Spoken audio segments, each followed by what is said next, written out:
I spent all my career developing fetal surgery, and in doing that we had to develop lots and lots of tools and devices and gadgets and all that stuff because it was all technical. Our team became very efficient at it, that is, having young people, bright young people, work in the lab and then help us with the clinical application. So we'd make devices, we'd use them in fetal surgery or in neonatal surgery. Now we have been trying to work with excellent Berkeley bioengineers, but we never connected. And the reason we didn't connect is we work on different levels. They work on very fancy nanotechnology, for instance, and we work on blood and guts. And we could never make it match.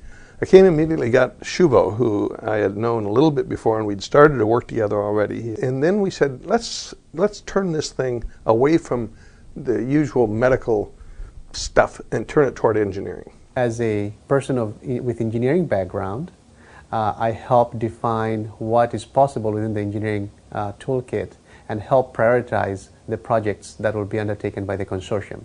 The Pediatric Device Consortium brings together engineers, scientists, and physicians, as well as entrepreneurs and other interested parties nationwide to focus on devices for children's health. Often what happens in industry is you design a device for adults and just make a smaller version of it and hope it works in a child. So some folks in Congress recognized this and they passed a law that said we want to encourage pediatric device development and we're going to set aside a little bit of money to do that.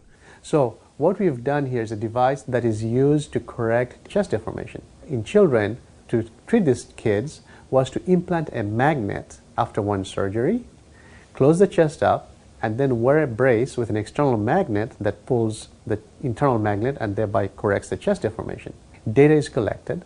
That data is then transmitted to the physician through a Bluetooth.